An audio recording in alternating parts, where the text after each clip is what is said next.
Hey, beautiful soul. You're listening to the Rising into Mindful Motherhood podcast, your weekly dose of fertility wisdom. I'm your host, Dr. Katie Wood. I'm a barefoot mama bear, pharmacist, and integrative fertility coach. This is your go-to podcast for all things to naturally nourish your fertility, embody womb healing, and reclaim your feminine power to accelerate your path to pregnancy. My expert guests and I will be having intentional conversations to discuss the many facets of a thriving, fertile foundation, natural wellness, and how we grow and transform as women on our journey to motherhood. So let's dive in, shall we?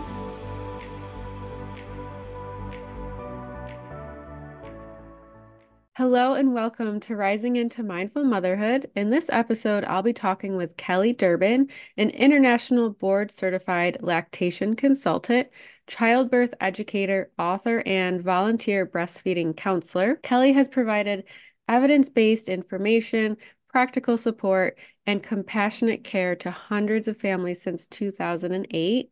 And in this episode, we'll be diving into breastfeeding and your fertility if you're planning on another pregnancy while you're currently breastfeeding. So welcome, Kelly. Really excited to have you on the podcast. And I like to just dive right in. What inspired you to play such a pivotal role for women in the early stages of motherhood? That is a great question. For most people, and this includes me, it was actually breastfeeding. I didn't know that much about it before my experiences with breastfeeding my daughters. And once I got to that space, I thought, holy cow, there is so much here that generally people are not aware of because we only encounter this information when the time is right. And for many people, it sort of happens too late because there is no set program of here's how you learn about breastfeeding and here's what you absolutely need to know and here's how you get support. For most of us, we just happen upon this information. Some people are very driven and they know that they want to learn. Some other people find that they get to the point where they're maybe 5 or 6 months past the baby's birth. They maybe tried breastfeeding, but they didn't have enough information and support, and then realize, why didn't I find out about these things that I needed sooner? So when I was breastfeeding my first daughter, I had a real struggle and I ran into a whole bunch of very typical issues, things that people often have problems with. And fortunately, we persevered through all of these things. And I ended up breastfeeding her for quite a while. And in fact, until I wanted to become pregnant again. So it'll be interesting to talk about how that works today with you. And I breastfed my second daughter a much easier path because I had some information. I was already connected to support and I knew that, okay, I had the confidence. And frankly, that's a huge part of the puzzle here. But when I looked back on it, I realized so many people need this information. And that's what really drove me to do this. Before I was an elementary school teacher and I didn't feel all that connected to it, but I knew that teaching was part of my journey. So I just flipped it into teaching childbirth education and breastfeeding. And I feel really at home here. This is my area. I really love that for you. And it's really nice that you can take those skills that you had as a teacher and then you can really implement that in the work that you do now. So that's amazing. And I know, speaking from experience, I feel like you can really do all the research that you want ahead of time if you are driven to do. But it is really almost when you're in the thick of it that is when you need that support, or at least that's what I found, right? Yeah. I definitely did research in terms of breastfeeding, but it wasn't until it was like actually happening and certain issues or things coming up is going to vary from person to person. And I feel like you won't always be prepared for that. So having someone alongside you while you're in the journey is going to make such a difference for you. So I love that you are an advocate for women and a pillar of support because it really does break my heart when I see women in my community really throwing in the towel because they don't have the resources or the education or the support to really help them on this journey of nourishing and creating that bond with our children, which I think is really important. And I have found, I don't know how this plays out in the community that you speak to, but a lot of people dedicate almost all of their pre-birth period during either the trying to conceive period, the pregnancy period. All of that is related almost exclusively to pregnancy and learning about, okay, what is happening this week for me? What's going on now? And then we get to the point where the baby is born, and a lot of people think to themselves, oh, I should have maybe done a little more prep on what's next. And that includes breastfeeding. Childbirth education classes are really popular, but very few people really take a great breastfeeding class. So it's a funny thing, right? Hmm. You're right. People, they do need the information right as it's happening, but it does pay off for breastfeeding to do it in advance, to get that education piece in advance. Hmm. And some of it is on the job training. Like you can't know until your baby's born exactly everything because it really is on the job. You got to do the breastfeeding as you're doing it. And that's an excellent way to learn. But there are so many things to learn before. Absolutely. Yeah. So really taking the time and prioritizing that at some point in the pregnancy. Couldn't agree more. So I have this question from a client of mine. She recently gave birth. The baby was very much premature, and she is considering trying somewhat again in the future, but she doesn't want to go on birth control yet. So I guess this is a little bit of combining breastfeeding as birth control, but then also planning ahead for fertility. So she doesn't want to go on birth control because she wants to have another one, but she hasn't gotten her cycle back. So she is worried that not being on birth control, she doesn't want to get pregnant too soon. Do you have any thoughts on that, on what someone can do in terms of Yes. tracking their cycle so they can conceive when they're ready to conceive? So there are three conditions under which breastfeeding is used as effective birth control. And when these three conditions are in place, it's more than 98% effective, which means that it's right up there with the pill, of course, if you're using it according to the instructions. But the same thing goes for breastfeeding. You have to have these three conditions in place. So if you want to avoid using any kind of birth control, I would say hormonal birth control, really, because you can use barrier methods with no long-term issues for fertility. If you want to avoid hormonal birth control, breastfeeding can be used when these three conditions are in place. Number one, the baby is under 6 months old. So generally, for older babies, the reason that this doesn't work is because they are eating solid food and the intensity of breastfeeding has decreased. So we want the baby to be under 6 months old. Now, I will add a caveat to that in a minute. The number two thing that has to be in place is exclusive breastfeeding. So we cannot have mixed feeding, additional bottles. We can't be feeding anything else to the baby, like any small solids or any other kind of things. Now, the only exception to that would be things like medically necessary supplements. For example, if your baby takes some kind of, I don't know, maybe it would be like a vitamin D or something. I mean, you would probably know way more about that than I do because I don't really have a whole lot of information, but some babies do require an occasional supplementation of something. And that's okay. That's not considered non-exclusive breastfeeding.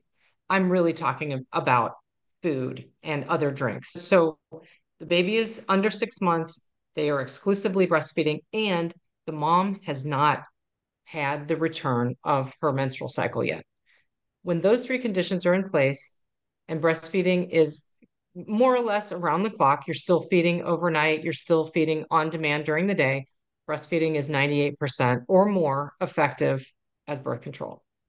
So for somebody who wants to look forward a couple of months and say, I want to have another baby. What about all this breastfeeding? What do I do? There is no magic button. Like at 6 months, we don't just start feeding the baby solids and our period comes back. That doesn't happen. Generally, for people who ride this gradual wave of, I'm going to start a little bit of solid food at 6 months. You don't have to rush into it. It's generally, we say stuff like, it's just for fun. You're not supplementing or supplanting any real high percentage of calories. You want to devote still more breastfeeding, less food, and it's a very gradual transition. So our fertility responds also in a gradual way, except when we make big adjustments. And one of those might be for somebody, let's say, for example, someone is 8 months or 9 months postpartum, baby has already started eating solid food, and they're gradually adding a little more solids here and there. And then all of a sudden, 2 or 3 nights during the same week, the baby sleeps all night and there's no night nursing. Even if they were only nursing once a night, eliminating that nighttime nursing a couple days in a row and you were already having solid food during the day, that could be the shift that pushes someone into ovulation. Years ago, I knew a woman who told me that she was in this exact scenario that you just proposed. She had already had a baby, they were ready to have another one, and they had done so much focus on intense breastfeeding to use it as birth control that she was wondering, like, how do I easily undo this? She told me that she went away to her sister's wedding and her baby and her husband and some of the other family members didn't come along. And this is not an infant, the baby was a little older. And during the weekend that she was away, she expressed a little bit of milk, but it wasn't like a full breastfeeding weekend. And she ovulated right away after that. And she was able to get pregnant. So sometimes it can be those kinds of minor shifts.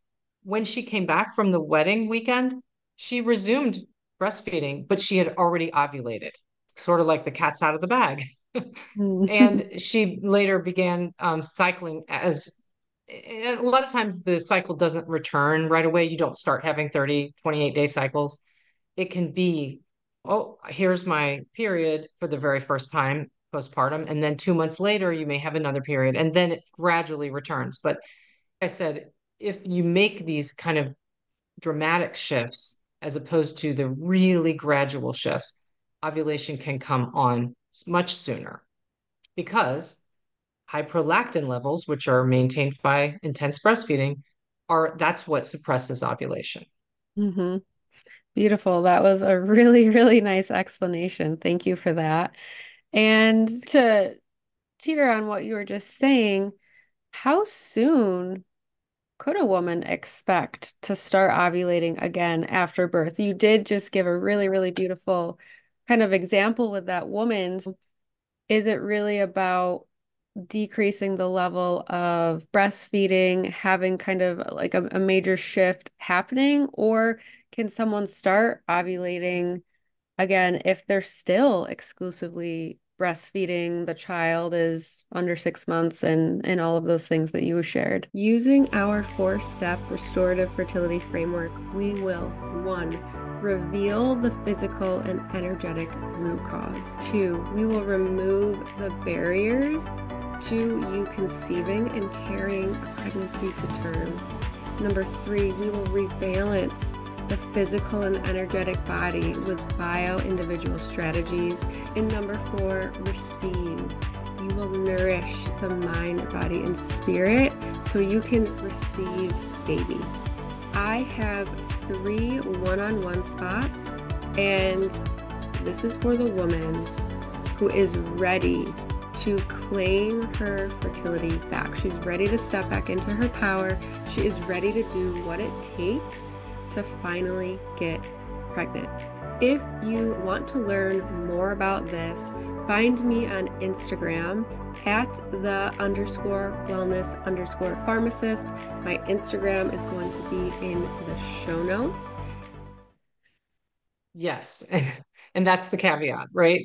Everybody is very different. This is not like an exact science where if you follow these rules, it's going to be the same for everyone. It doesn't happen that way. So generally, more intense breastfeeding leads to higher prolactin levels, which are maintained by breastfeeding on cue during the day and a few times overnight, or for some people, it can just be even once overnight when the baby is a little bigger. We don't want a newborn only nursing once a night. You would need to nurse more. But some people do follow this regime and notice that their period comes back sooner. And I have known many people, friends and clients, who say to me, but I wanted this long-term period of no bleeding. And I thought, you get what you get, right? There isn't any foolproof way to control it.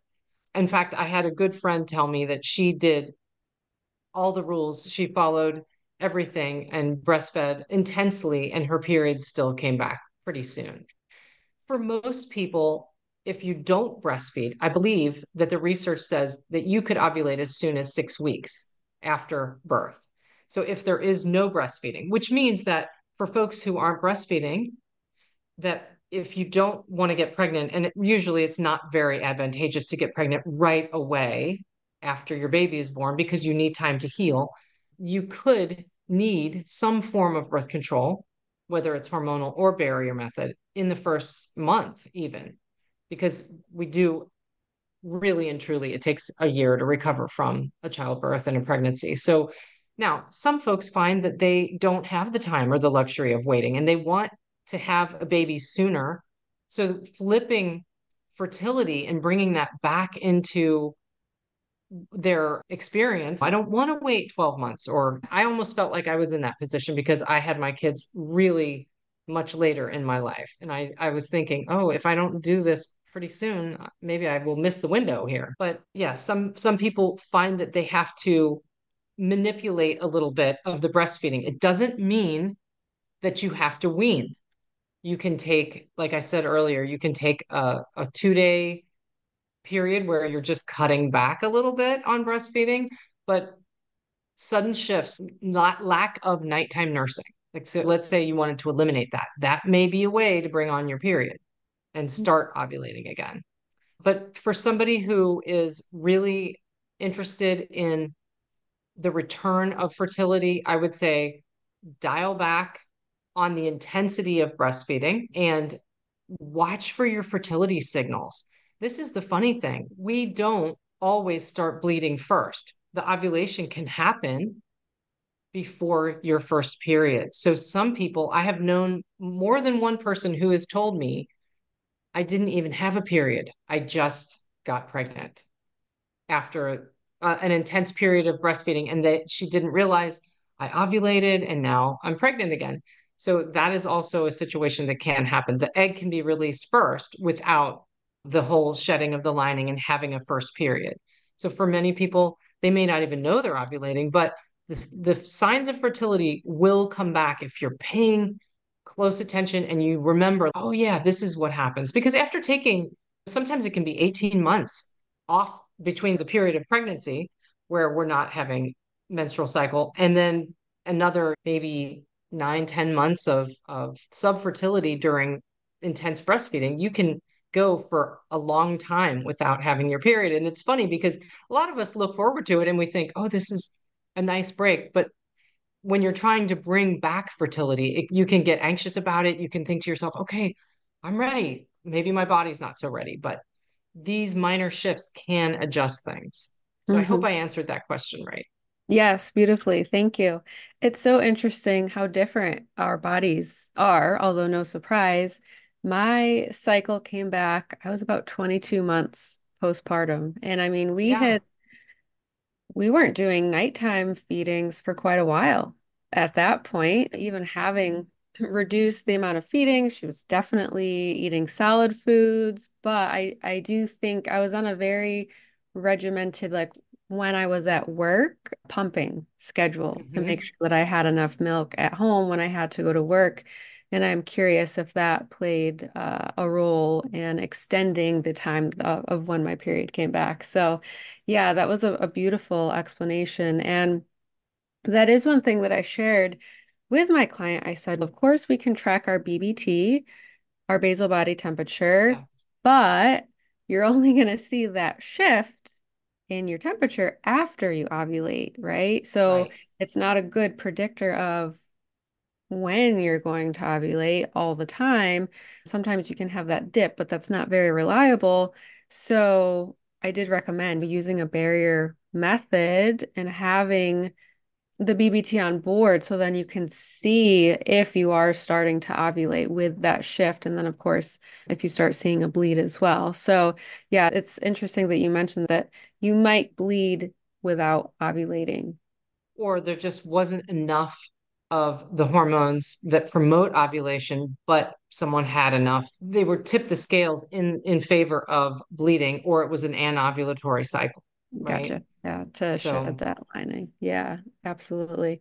You briefly mentioned just because you can possibly start ovulating as early as 6 weeks, whether you're breastfeeding or not, you did touch on the fact that you would maybe want to wait. So I have some of my own thoughts on some of the research that I have done on that, but I would love to hear your take and recommendations in an ideal world of how long a woman should consider waiting from birth to potentially trying for their next child.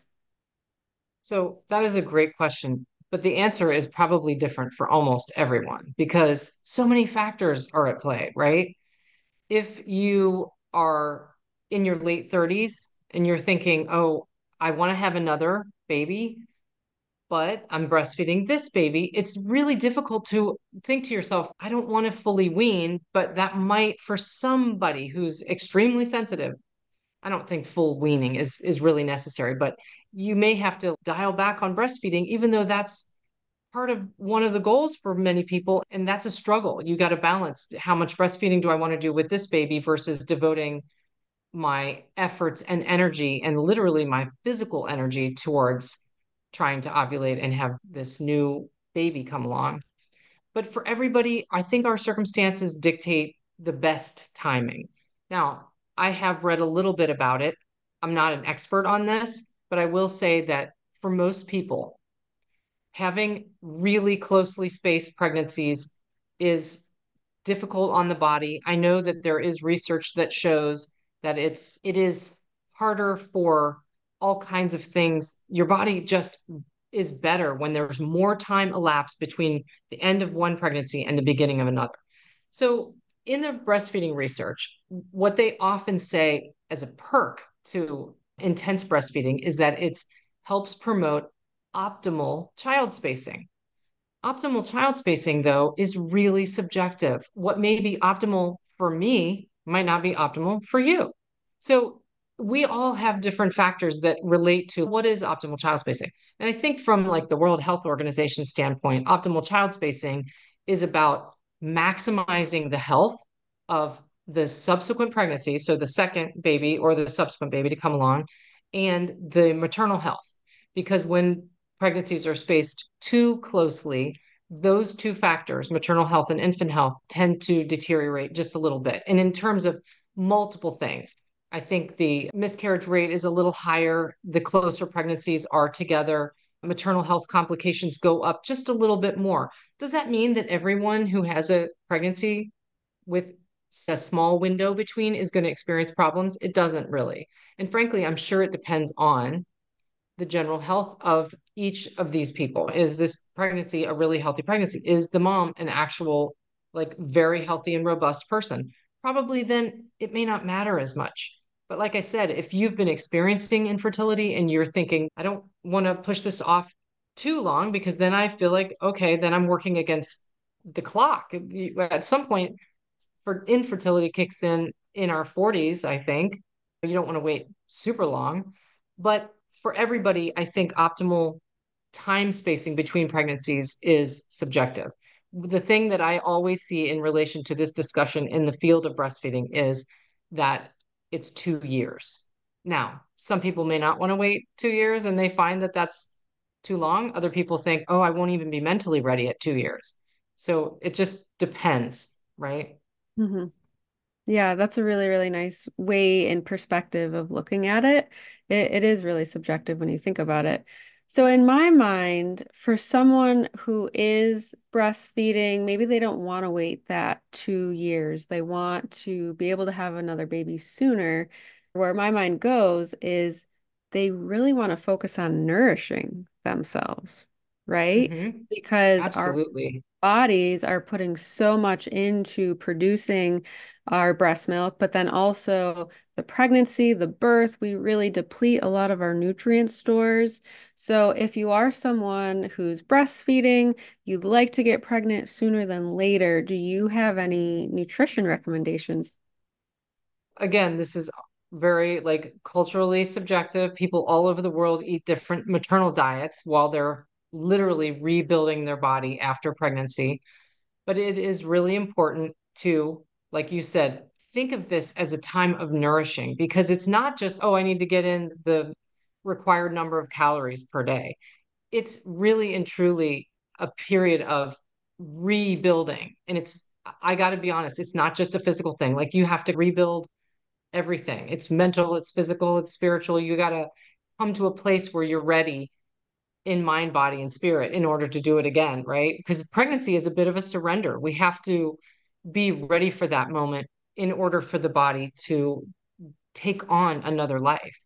So I would say for me, my biggest recommendations are, and of course, this is counter to our years of the low fat diet, to eat really high quality fats. And that sounds really goofy, but consuming fat doesn't make people fat. That's just something that we all need to learn or relearn. So, high quality fats are things like really good sources of organic olive oil and things that we cook with that tend to be really excellent oils that are stable at room temperature or they have a high smoke point, things that are stable. I would stay away from seed oils and other really highly processed oils. I would eat a whole foods diet. So lots and lots of great vegetables, high quality sources of protein. All of these things are excellent. If a person is very good at tolerating grains and dairy, I don't see any reason to exclude them. A lot of people think that there's, some magic in avoiding dairy. I If it's fine for you, then go with it. There doesn't have to be any sort of magical solution like, oh, I have to do a vegan or vegetarian or paleo or whatever. Do what works for you, but choose the highest quality food products that you can. And mainly avoid highly processed stuff. And for a lot of people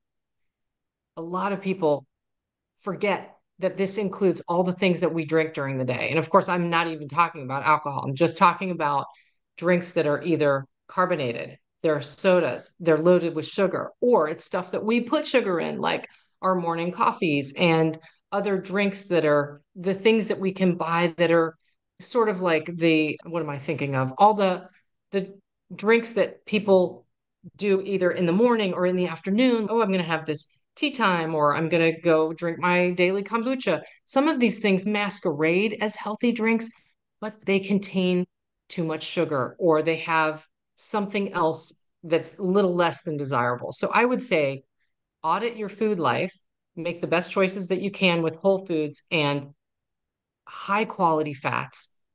And it's really important. Like that is the basis for how our bodies make hormones. They make it from our bodies make hormones from the fat that we consume. And so it is really important. So try not to go wild on low fat because that's really outdated advice. And take a peek at what you're drinking during the day. I would just say do an audit, make sure your drinks don't have a ton of sugar and gross additives, things that like we shouldn't be consuming anyway. But I don't want to preach. I'm just saying, like, during the period of getting ready for pregnancy or being pregnant or in that early phase of breastfeeding, treat your body to the best food and drinks that you can. This is the time in your life when you need it the most.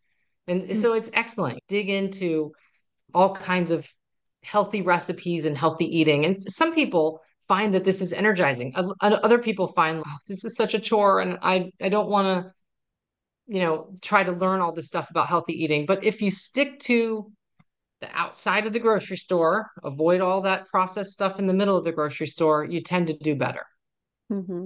I agree. Yes, healthy fats are definitely key. the backbone to our hormones, so extremely necessary.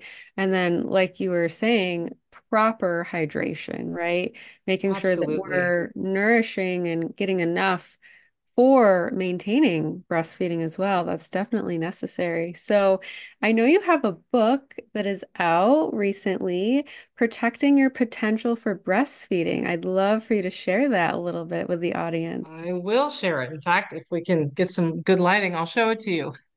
This book is two parts.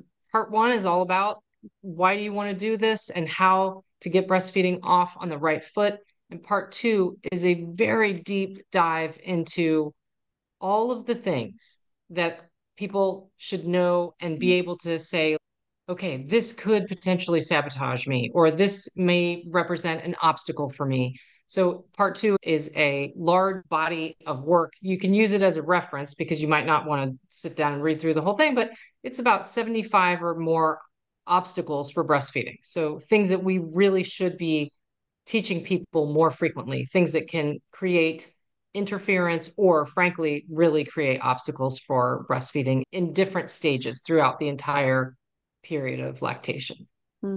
Amazing. And is that available on Amazon?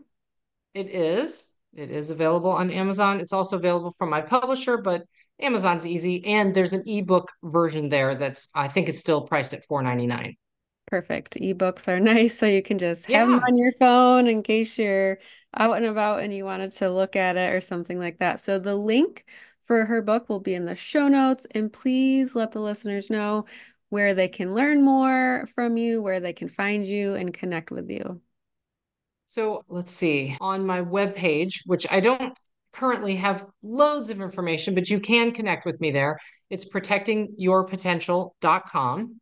So it's similar to the name of the book, although it's not identical. I'm also on Instagram as Breastfeeding Wellness. That's me. And I am on LinkedIn. If anybody's interested, I have a lot of education regarding lactation there. I post a couple times a week on little kind of bite-sized lactation education things that span the whole gamut of breastfeeding. Amazing. So all those links will be in the show notes as well. And thank you so much for your wisdom today, Kelly. It was a really fun conversation. Thanks for having me. I appreciate it. Thank you so much for tuning in to the Rising into Mindful Motherhood podcast. If this episode resonated with you or gave you an aha moment, stop what you're doing right now and write a review. This simple act of kindness helps me get this podcast out to connect with as many women as I possibly can. I also have a special offer. If you send me a screenshot of your review, I will take $250 off one of my premium coaching containers. Let me know what resonated with you the most and why. So connect with me in my free Facebook community or tag me on Instagram. You'll find both listed below. Thanks again from the bottom of my heart for tuning in to this episode, and I'll see you next time.